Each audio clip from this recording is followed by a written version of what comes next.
Et bonjour à tous, aujourd'hui on parle bagarre, fraternité et séduction. Oui, t'as bien lu le titre, au XVIe siècle, il y a des gangs, mais pas ceux que t'imagines frérot.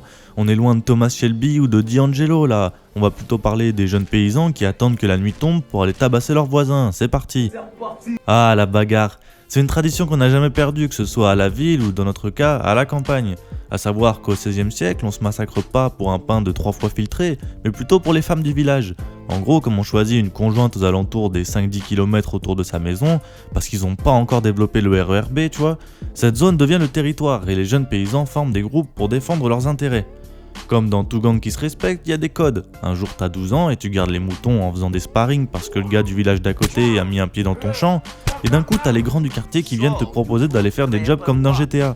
Ces communautés sont souvent appelées les bachilleries ou les royaumes, avec un chef à leur tête, qui se fait appeler le roi, le capitaine ou l'abbé. Alors aujourd'hui le chef c'est le mec qui a un lance-roquette sous son lit et un bracelet à la cheville, mais à l'époque c'est celui qui sait le mieux tirer sur les oiseaux et qui a le plus de charisme.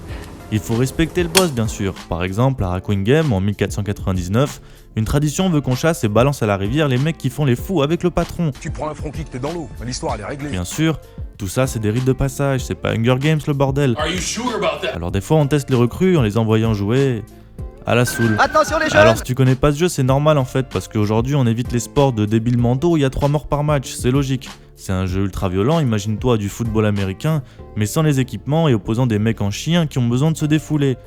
Comme les paysans sont des gros bandeurs de tournois médiévaux, ils se donnent rendez-vous la nuit avec les autres gangs habillés avec des chapeaux à plumes et des gros chlasses à la ceinture. Et comme je t'ai dit plus loin, tout tourne autour des femmes, on veut juste impressionner les meufs en laissant une cicatrice à la Harry Potter sur le mec qui habite 300 mètres plus loin. Sorti de la taverne, ayant avalé des breuvages qui pourraient rendre aveugle le dernier alcoolique. Parce que dedans c'est quoi? C'est de l'essence. Il y a un peu de pétrole, un peu d'essence. Les grands-fils à marier, qu'on appelle alors les batteurs de pavés, décident d'aller se taper en s'armant comme s'ils allaient partir en croisade alors qu'ils vont juste dévisser la clavicule de Jean le moissonneur qui a trop regardé Bertille à l'église. Et c'est pas tout, draguer une meuf d'un autre village, c'est possible, mais tu dois lâcher un méga pot de vin à tous les Mongoliens qui lui tournent autour. À Landaz, vers 1648, un mec qui vient avec son pote pour courtiser une demoiselle se fait salement gifler par les piliers de bar du coin avant de se faire pourchasser par des golemons armés de fusils, de couteaux et de bâtons. À côté de ça, les membres du gang sont proches, peut-être un peu trop proches, ils passent leur temps à se taper, mais c'est pas tout. Ils ont pour habitude de se mesurer les parties entre eux. Il y a un jeu qui consiste à mettre son sgeg sur un tranchoir pour voir qui a la plus grosse machine du village. Donc t'es un mec bizarre toi. On note même des concours de masturbation, sérieux, on se croirait dans un vestiaire de rugby.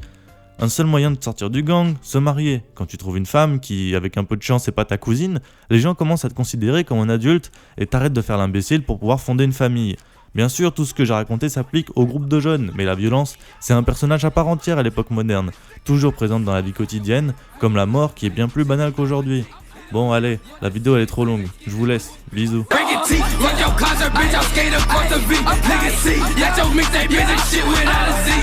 Niggas call me